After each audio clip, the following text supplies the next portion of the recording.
Hey guys, welcome back to my channel. If you are new here, my name is Sade and welcome to Sade's Mix, where on Sunday we talk about a crazy true crime story, my life here in South Florida and its beautiful hidden gems.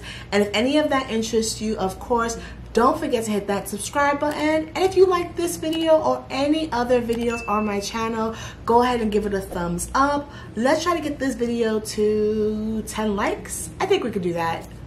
Today, yes, I do have another true crime story for you guys. However, it is slightly different from what we are used to on this channel. Today, I am going to discuss the disturbing and tragic story of Susan Cox Powell. I just recently realized that her story kind of resurfaced back in the media, and I thought it would be a great time to talk about her story and to provide some resources for anyone that may be in a similar situation or a dire situation. Just to let you know, there is always opportunities and help out there for anyone that is in a troubling situation. I am going to link various resources both in my description box and in my pinned comment. Just know that there is always an opportunity to leave. But enough of that public service announcement. Let's get into Susan's story. Susan Cox was born on October 16th of 1981 in Alamogordo, New Mexico. Her parents were Charles and Judy. There's not much really said about her childhood, and I think the reason for that was that this story has just so many layers. But what we do know is that the family did eventually relocate to Powell, I know I'm mispronouncing that, I'm so sorry, Washington, and that she would attend the local high school, Roger High there, and graduate in the year 2000. Now, funny enough, the high school that Susan attended is the exact same high school that her future husband, Josh, also attended. Now, the two never interacted while in school. Both Susan and Josh were pretty religious and pretty active in their church. They were members of the Church of Jesus Christ of Latter-day Saints. Now, in November of 2000, so like I said, just a couple months after Susan's graduation, Josh, he held like a little dinner party for the church, and that is where the two would actually meet. And it seemed that they pretty much clicked instantly. It was said that like within a few weeks, Josh had proposed, and by April of 2001, the two were married. So literally 6 months after meeting, the two walked down the aisle together. I'm not judging, but 6 months is not enough time for me to say I do to somebody. That's just me. How do you feel about that? I know, right? Not judging at all, but wow. So you're probably like wondering, like, who's Josh, right? Who's this man that Susan fell madly in love with? Well, Josh Powell was born on January 20th of 1976 in Powell, Washington. His home life would probably be described as chaotic and dysfunctional. His parents were Stephen and Terica Powell, and they had a very dysfunctional marriage. It seemed that they always argued about parenting skills and Stephen's unhappiness with the direction of the LDS Church. By 1992, though, Terica, the mom, she would file for divorce from Stephen. Now, this is after 19 years of marriage, and in her legal documentation, she mentioned that Stephen was a porn addict and would show pornography to her sons, and that his parenting skills were poor to the point where he didn't enforce or didn't reprimand his kids and didn't discuss or handle negative behavior. We're gonna just say that he probably just didn't really give a shit about what they did, because what does that mean, you know? During Josh's like teenage years, it was said that he grew more chaotic. He killed the family gerbil. He attempted to harm his mom with a butcher knife, and even on one occasion, he attempted to commit suicide. So it definitely seems like he is struggling with something, maybe a mental illness, maybe something, but it's not looking to it. But let's get back to the couple. Now, once Susan and Josh got married, they would actually move in with Stephen for, I believe, a couple of months. And from what I've gathered, her time there was probably super uncomfortable and extremely unpleasant. Now, the reason why I said that her time there was probably uncomfortable and unpleasant was because of Stephen.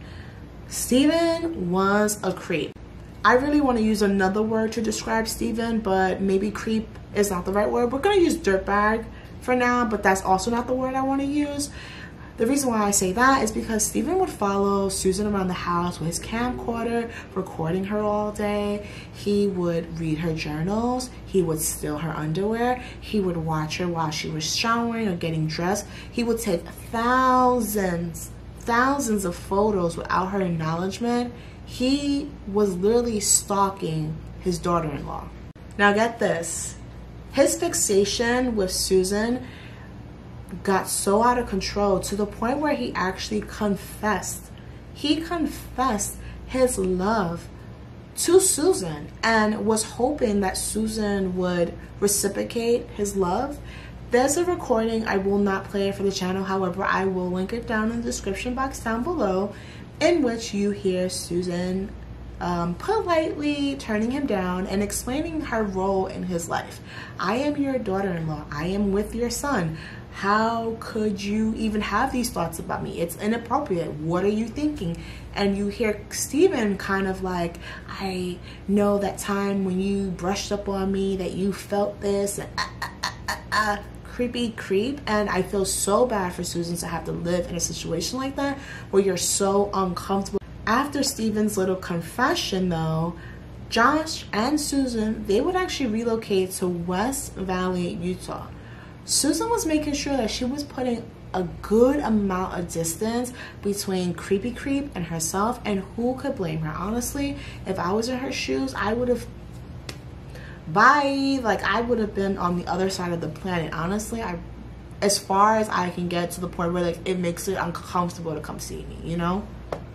Once the family relocated though, they would go ahead and, you know, work on having a family. They would have their first son, Charles, in 2005, and they would have their second son, Braden, I love that name, in 2007. It seemed that once Braden was born in 2007, Susan started noticing a couple of red flags that was happening in her marriage.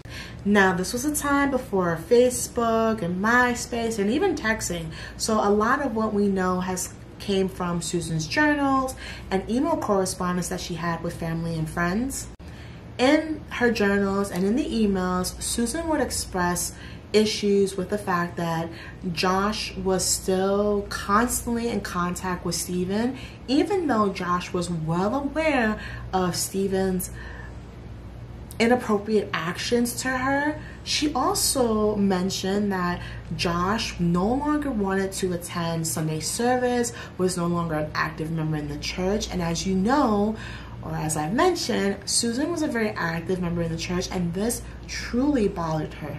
A lot of Susan's friends and family members would state that Josh was controlling, and at some point in 2007, it seemed that Susan started to fear for her life.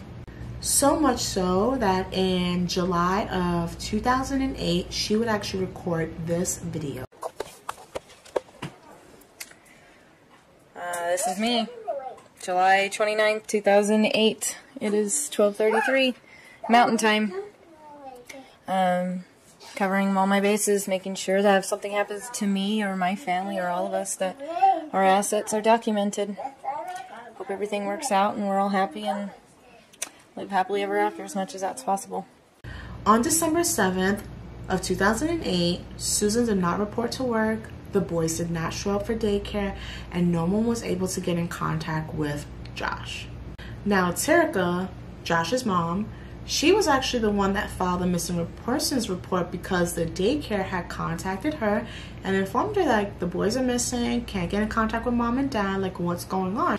So she heads to the police station, she files a missing persons report. Now the police, and I don't know why they thought this, but they were like, maybe the whole family has suffered from carbon monoxide poison, like we're gonna go over there and check.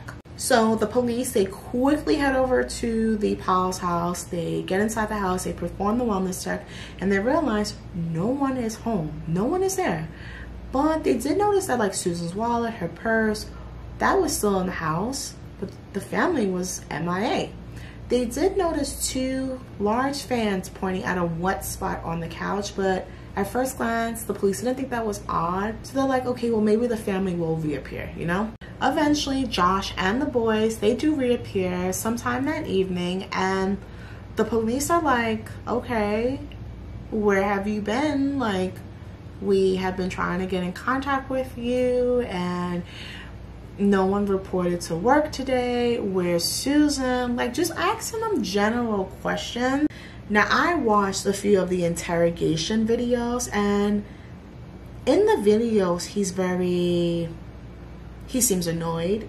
He seems uncaring. He seems unmoved by the fact that his wife is missing. He repeats the story over and over and over again, and his story doesn't make any sense. Josh tells the police that he decided to basically have like an impromptu overnight camping stay with the boys and himself, and when he left the house around midnight, Susan was home. He stuck to that story, and the police is just like, so you took your kids in the middle of December to go overnight camping, knowing that they had school the next day, and also knowing that it is December and these are little boys. Like, okay, so the police, they decide that they were going to ask the oldest, Charles, if they can get a little bit more information, because it just seemed like Josh's story just really wasn't making much sense. Now, Charles, he mentioned that everybody had gone camping and that his mother was the only one to not return. The police go back to Josh and they're like, hey, your son is saying, yep, you guys went camping. However, he is stating that Susan went with you guys. Josh looks the police officer square in his face and he says, my kids are liars and they tend to lie to adults, so there's nothing that you can believe with them. What I'm telling you is the truth. The police knew that Josh's story wasn't making any sense, but they also knew that they couldn't rely on child testimony, so they needed concrete evidence. But the police, they didn't give up. They decided that they would go to the campsite that Josh said that they were staying at, but once they arrived at the campsite, it didn't seem that anyone had been there. 2 days into Susan's disappearance, the police, they head back over to the Powell's house and they're kind of just surveying, collecting any evidence, any information that they can find. And that's when they discovered the recording that Susan had did 6 months prior. They also discovered several of her journals and a couple of articles in which she was basically saying that she feared for her life and the life of her children. During the search, the police also discovered a little bit of blood on the floor, and when it was tested, it was confirmed to be Susan and also an unknown male. So the police are like, okay, clearly something has happened in this household. We need to get to the bottom of this. And at that point, they made Josh the #1 suspect in Susan's disappearance. During the investigation process and Susan's search, Josh was always in front of a camera. He was always talking, retelling the story, this, adding this, or taking away this. And a lot of people started to take notice.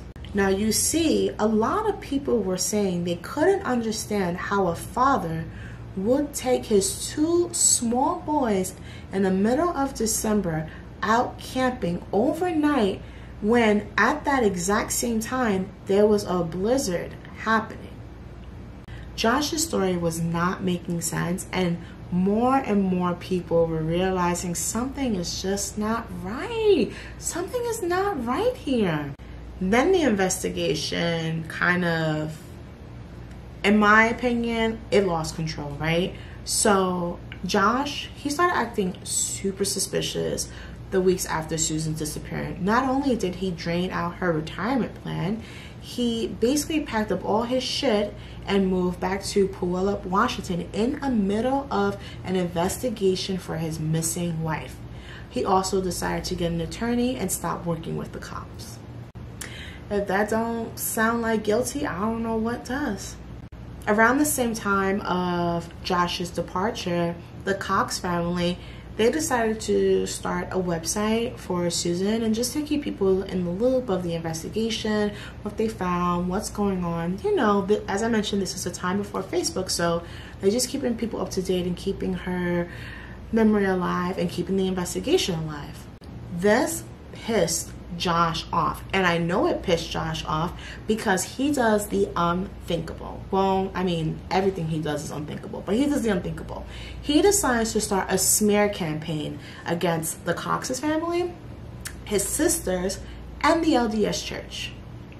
In this smear campaign that he was imagining in his brain, he stated that he was the actual victim here, not Susan, and that Susan's mental health was the reason why she abandoned the family. He even stooped as low as saying that she had ran away with another missing person that had gone missing a week prior, and that the two were probably having an affair and currently living in Brazil.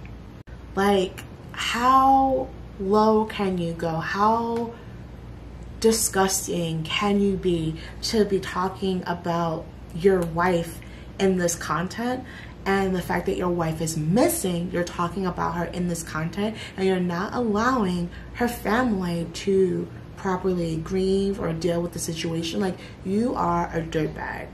There's no other way to say that.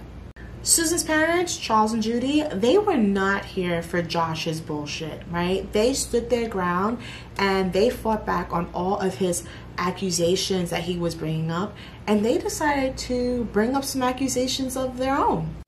The police would uncover 4,500 images of Susan on Stephen's camcorder, on his camera, that were taken without Susan's consent. This also kind of got the ball rolling into the actual investigation, because the police, they realized that one of Josh's brothers, his name is Michael, had recently sold his truck. So they actually were able to locate the car, and thankfully the new owner hadn't done any detailing. They were able to locate some DNA, and they actually brought a cadaver dog in as well. The cadaver dog signaled to his trainer that at some point there was a decomposing body in the car. However, DNA came up as inconclusive. It sucks that the DNA was inconclusive, because maybe it would have been like the smoking gun to this case, but the police, they did not give up. The police knew that this family was the key to figuring it all out, and it was just a matter of time before it came out. What continued to happen was the constant back and forth between the Cox and the Powells. Now, Stephen and Josh, they were relentless. They were always in front of the camera, always talking negatively about Susan and threatening the Cox's family. They would threaten to release Susan's journals to prove that she was mentally ill. I know, just what were you thinking? Even if Susan was mentally ill, this is still considered an invasion of privacy, and it just shows how low Stephen and Josh were willing to go. And all this media attention, it eventually caught up to them. Stephen would be arrested for child pornography and vulgarism in the year of 2012. He was only sentenced to 2 years. I think he should have gotten way more, but he was sentenced to 2 years in prison, and just within a year of his release, Stephen would die of a heart attack. Bye, Stephen. Now, I know I am jumping ahead a little bit, but I immediately wanted to kill him off because I'm actually tired of talking about him, you know? He's disgusting and we just need to go bye. Okay, bye. Now, during this time of Stephen's investigation, right, the Cox, they decide that they need to get custody of Charles and Braden, because look at the household that they are being raised in. They're being raised by a porn addict that has child pornography, and another individual who is a suspect in his wife's disappearance. The Cox, they begged the courts to grant them full custody, permanent custody of the boys. However, Child Protective Services decided that this is their father and that they would be able to have at least supervised visitations with his sons. And okay. I just want to do a quick side note. What I'm about to discuss next may be triggering, and I totally 100% understand. And I just want to quickly state that when it comes to Child Protective Services, there are plenty of times where Child Protective Services has been an advocate and an ally for children's rights and helped them and helped the family and has done right for these kids who are in shitty situations. But there are so many more times where Child Protective Services completely drops the ball, whether that is due to not properly documenting, not having enough social workers, not being present, not being an advocate. And all of those reasons always, 9 out of 10 times, leads to tragedy. And that's exactly what happened on February 5th of 2012. On February 5th, a social worker would pick up Charles and Braden and bring them over to Josh's house, right? For a supervised visitation, as, you know, mandated by the court. But immediately, once, you know, Charles and Braden were in Josh's custody, Josh pushed away the social worker and locked himself in his house. The social worker, which I will not name, she was unable to, you know, access the home. It's supposed to be a supervised visit, so she grows concerned and she calls 911. She calls 911, and the 911 dispatcher, he's a male, he's very nonchalant. He's like, well, the boys are with their father. And she's pleading with the 911 dispatcher, like, something isn't right, you know, he's, you know, a suspect. She's basically just kind of giving him some details, and the 911 dispatcher, like, that's his son's, like, if he doesn't want you in, I don't see what the problem is. And she's like, well, it's a supervised visitation, I'm supposed to be there, I'm supposed to make sure the kids are safe, I smell gasoline, like, things are not making sense, his mental state doesn't look well. And the 911 dispatcher kind of just keeps talking over her. He doesn't send out any support, and she's starting to get frantic on the call. Now, as I mentioned, this 911 call, is that what it is? This 911 recording is out there. I will link it down in the description box if you do want to hear it. I will not be playing it for this channel, but it's heartbreaking, you know. And she's pleading, and I would say about 5 minutes into the call, she goes and states, the house just exploded. Child Protective Services listen to the Cox, listen to the media, listen to the people who were closest to the case. I do believe that Charles and Braden would still be here, but unfortunately they did not, and they suffered a terrible death.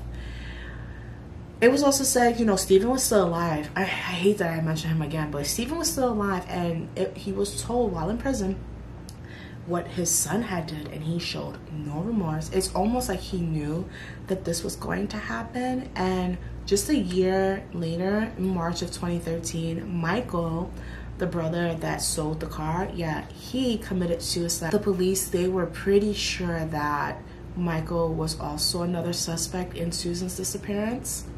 So where does that leave us? Well, it's 12 years later. As I mentioned in the beginning of the story, Susan's story has resurfaced because in a local mine shaft near the campsite where Josh and Charles had said they had been, they have found human remains.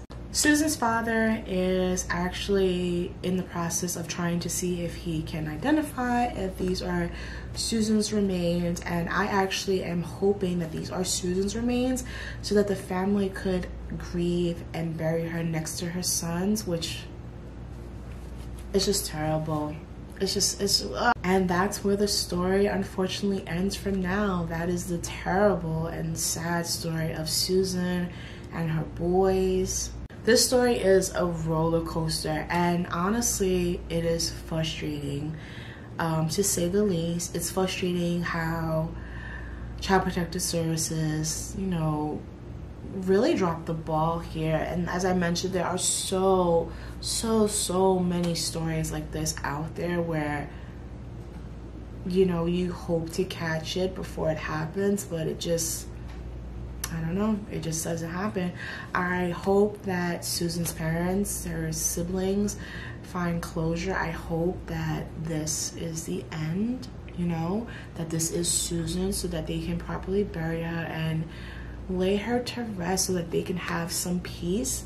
As for Josh and his family, honestly, they were terrible people. I don't feel bad for them. Sorry, not sorry. I don't know. I don't know what to say. Like, this story is just so much, and it's like, where the hell is she at this point? And why did he kill his boy? Like, oh my God, there's just so many questions left unanswered. I think he killed his kids because as they got older, they were questioning and wondering, and he just knew it was just a matter of time. So sad. If you've made it to the end of this video, you are my new best friend, and I love and appreciate you. Don't forget to give this video or any of my other videos a thumbs up if you like this video, and be safe out there. I'm so sorry, this story has like no happy ending, like no outlook, no justice, but all we could do is kind of pray and wish that the family does find closure. As I mentioned, I am going to link those resources down below if you do need help. There is help out there. But that's all I have for you guys today. Be safe out there, and I will see you in my next video. Bye.